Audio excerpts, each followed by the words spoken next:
morning all of you. Myself Hani Kashyap, biology teacher in St. Michael School, Muri. Today students of standard 10B are going to give poster presentation on the topic Human Alimentary Canal.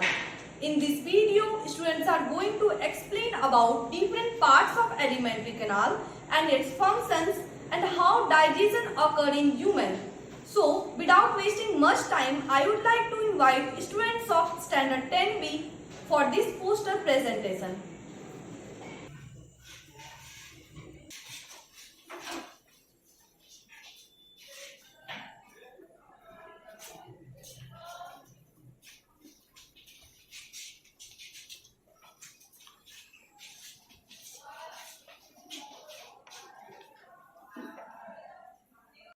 Honorable Director Sir, Principal Sir and all the teachers, good morning to all of you. My name is Anup Manji, I am from class 10B and today our poster presentation on the topic of alimentary canal. Alimentary canal is a hollow tube from mouth to anus. The process of digestion starts from mouth. It is also known as vocal cavity. There are some salivary glands which secrete saliva and makes the food soft. After that, the food enters in the food pipe. It is also known as esophagus. There is a rhythmic movement, also known as peristaltic movement, which pushes the food towards the stomach. At the end of the food pipe, there is a pyloric sphincter. It is a circular muscle which prevents the backflow of the substance. After that, the food enters through the food pipe into the stomach. There, in the wall of the stomach, there are some gastric gland which secrete HCl and pepsin. After that, the food digested and went into small intestine. Small intestine is a long tube which connect the stomach and the large intestine. In small intestine is three parts: jejunum, duodenum, and ileum. There are some villi also present for increasing surface area for absorption. After that, the food enters the large intestine, and there are also some villi are present for absorption of water. After that, the food is taken out through the anus. Thank you. Further explanation I would like to call Sweta. And my topic is mouth. It is also called buccal cavity and oral cavity. The mouth is bounded externally by lips and cheeks and internally by teeth and jaws. It contains three parts are teeth, tongue and salivary glands. Teeth. It is hardest structure. It breaks food into small pieces by the process of chewing and crushing.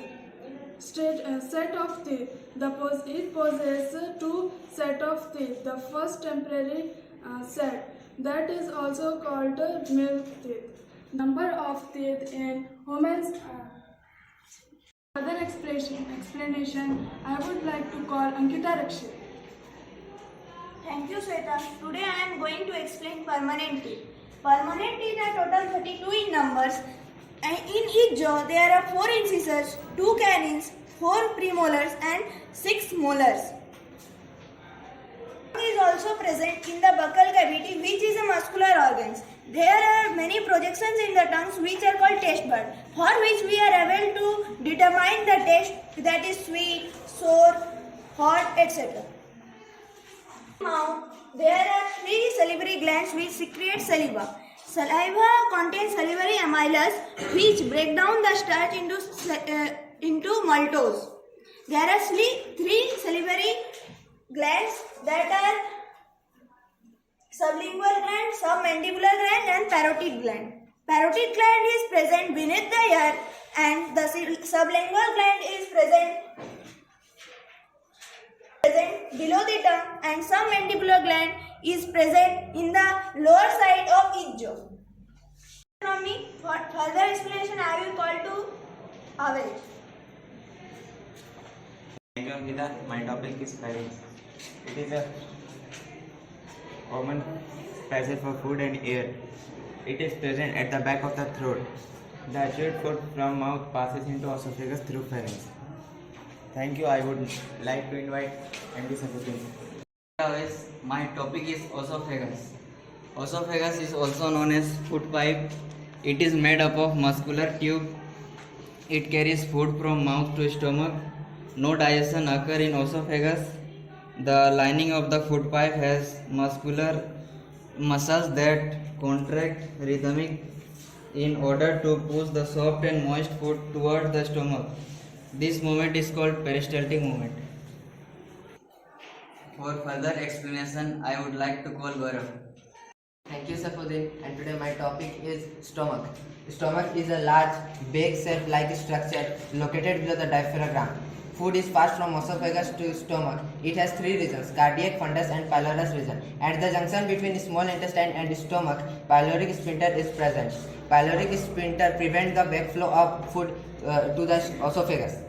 The inner lining of stomach has many gastric glands. Gastric glands secrete gastric juice. Gastric juice is a colorless and it contains hydrochloric acid that activates pepsin to act on protein.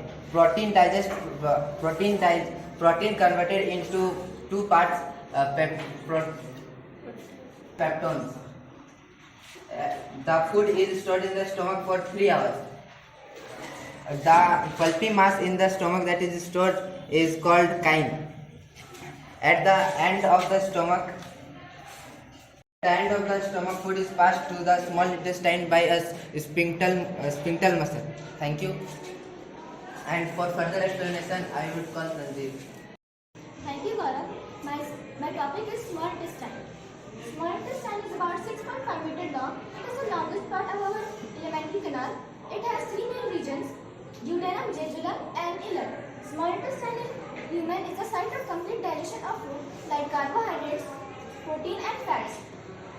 Now, I will not discuss about the secretion of pancreas and liver, which help in digestion of the food in small intestine. Role of liver. Liver secretes bile juice. Liver secretes bile juice which contain bile pigments which help in emulsification of fat present in the food. Bile is normally stored in gallbladder. Bile perform two main functions. First, the food coming from the stomach is acidic, so the biles make it alkaline. Second, it helps in emulsification of fat. I will now discuss about the role of pancreas. Pancreas is the second largest gland in our body, which lies parallel and beneath to our stomach. Pancreas secretes pancreatic juice, which contains enzymes like trypsin, lipase, etc. Trypsin helps in digestion of protein, and lipase helps in digestion of emulsified fat. Now, in the wall of small intestine, a gland are present. This gland secretes intestinal juice, which completes the digestion of food by converting protein into amino acid, carbohydrates into glucose, and fat into fatty acid and glycerol. Thank you. That's all from me. Now I would like to call Subhadra to explain the further topic. Thank you, Tansi. So my topic is absorption of food. In this process of conversation, food is digested into simpler substance that can be absorbed. It really helps in absorption of food by diffusion. Each villus contains blood vessels, line vessels, and aquatic portal veins carries nutrients-rich blood from the intestine and other parts such as gallbladder, pancreas to the liver. Fatty acid, glycerol, salts and vitamins are also absorbed in the small intestine. And for further explanation, I would like to call Kamna. So thank you, Subhadra, and my topic is assimilation of food. The blood carries digestive and dissolved food to all the parts of our body where it assimilates as a parts of our cell. Second, the assimilation of food is used to obtaining the energy as well as the growth and repair the body. Third, the energy is released by the oxidation of assimilation of food in the cell during the respiration. Fourth, the digestive food which is not used for our body is immediately stored on the liver in the form of carbohydrate, and it is also known as glycogen. That's all for me. I will like to call Anita Rashid. Thank you, Kamna. Today my topic is large intestine. The food that we eat not totally digested in the small intestine. Some food is left undigested, that is called waste. When the undigested food enters the large intestine through the cecum, and most of the water is absorbed by the large intestine through villi in the colon, where the formation of the feces took place, and the undigested food is thrown out of our body through the rectum. After storing for some time, the removal of the feces from our body is called disinfection. Thank you. From this activity, we get to know about the different parts of the digestive system and how our food is digested in our body. That much from me. Thank you. Thank you.